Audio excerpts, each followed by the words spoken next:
আসসালামু আলাইকুম বন্ধুরা।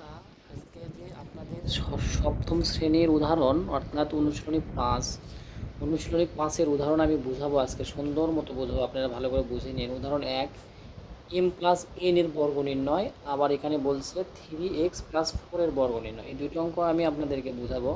এটা সপ্তম শ্রেণীর ৭০ পৃষ্ঠার উদাহরণ 2। খুবই ভালো করে দেখে নেবেন আপনারা।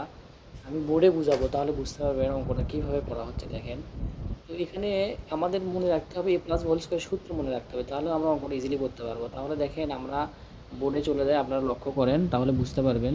দেখেন উদাহরণ একটা আমি পুনরায় তুলছি। এম প্লাস এন এর বর্গ নির্ণয় করো। এখানে দেওয়া আছে এম প্লাস এন এর বর্গ নির্ণয় করো। তো সমাধানে আমরা চলে আসছি। এম প্লাস এন এর বর্গ, এম প্লাস এন এর বর্গ, এম প্লাস এন এর বর্গ মানে কিন্তু হোল স্কোয়ার হয়। বর্গ মানে কিন্তু হোল স্কোয়ার। আপনারা কিন্তু বর্গ মানে কিন্তু স্কোয়ার, এটা কিন্তু অনেকে জানেন এবং অনেকে জানেন না। তো যাই হোক, এখানে বর্গ লেখার পরে আমরা এম প্লাস এন এর বর্গ করছি, এম প্লাস এন এর বর্গ করছি। তাহলে আমার এটাকে যদি আমরা এ ধরি প্লাস এটাকে যদি বি ধরি, এ প্লাস বি হোল স্কোয়ার করি, তাহলে কিন্তু অঙ্কটা আমাদের হয়ে যাবে।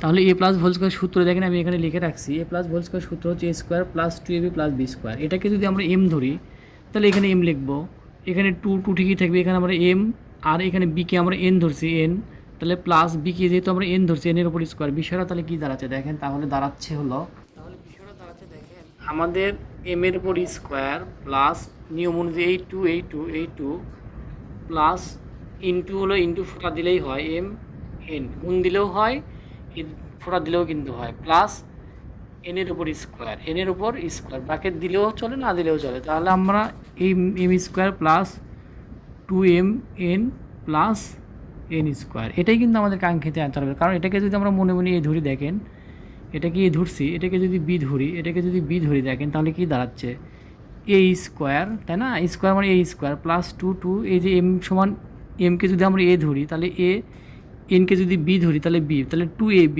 প্লাস এনকে আমরা বি ধরছিলাম বি স্কোয়ার। ওই সূত্র অনুযায়ী কিন্তু আমার অঙ্কটা হয়ে যাচ্ছে। বিষয়টা দেখেন, 1 নম্বর উদাহরণ এইভাবেই করতে হবে। তো এখন আমরা 2 নম্বর উদাহরণে চলে যাচ্ছি।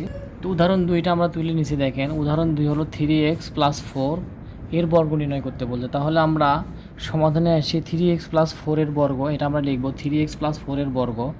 এখন বর্গ মানে কিন্তু স্কোয়ার, এটা ঠিক যা আছে তাই লিখছি, 3x+4 এর উপর স্কোয়ার দিছি।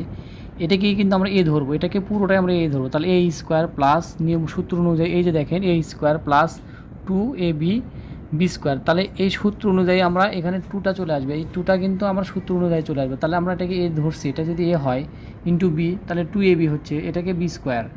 এখন দেখেন এইটা কীভাবে করতে হয়, এটাতে ঝামেলা আছে। এটাতে ঝামেলা বলতে দেখেন 3x-এর উপর স্কোয়ার মানে কি 3 গুণন 3 হবে, 3 দুইবার গুণন হবে, 3 দুইবার গুণন হবে। অনেকে 3 দুগুণে 6 করেন, এই ভুলটা বেশি করে, এটা করা যাবে না। দেখেন 3-র উপর স্কোয়ার মানে কি 3 গুণন 3 হবে, তাহলে 3 3-কে কত হয় 9 হয়। 9 এখানে বিষয়টা লক্ষ্য করেন, ভালো করে বুঝেন। এটা দেখেন 3-র উপর স্কোয়ার যদি হয় তাহলে 9 হচ্ছে, 9 আবার এক্সের উপর স্কোয়ার করেন, এক্সের সাথেও তো স্কোয়ার হয়, তাহলে প্লাস এইগুলো গুণ 3 দুগুণ 6, 4 6 24, 4 3 দুগুণ 6, 4 6 24x প্লাস 4-এর উপর স্কোয়ার মানে কি 4 গুণন 4, 4 4 16। এটি আমাদের কাঙ্ক্ষিত আনসার। নির্ণীয় মান আমরা লিখতে পারি, মানে আমরা লিখতে পারি নির্ণয় অতএব বর্গ, এটা লিখতে পারি। আর দেখেন 24x কীভাবে হলো 9-এর উপর স্কোয়ার, তার মানে 3-র উপর স্কোয়ার, 3 গুণন 3 করেন, তাহলে কিন্তু 9 হয়। 3 গুণন 3 তাহলে কিন্তু 9 হয়। আর এক্সের উপর স্কোয়ার দিলে এক্সের স্কোয়ার হয়। আবার এখানে 4 গুণন 4 করেন, 4 4 16 হয়, সেই 16ই কিন্তু স্কোয়ার মানে 4 গুণন ওই সংখ্যা গুণন ওই সংখ্যা হবে, স্কোয়ার মানে ওই সংখ্যা গুণন ওই সংখ্যা। তাহলে আমাদের অঙ্কটা হয়ে যাবে। আশা করা যাচ্ছে আপনারা বুঝছেন নিশ্চয়ই। নেক্সট ভিডিওর জন্য অপেক্ষা করেন। আসসালামু আলাইকুম, সবাই ভালো থাকবেন।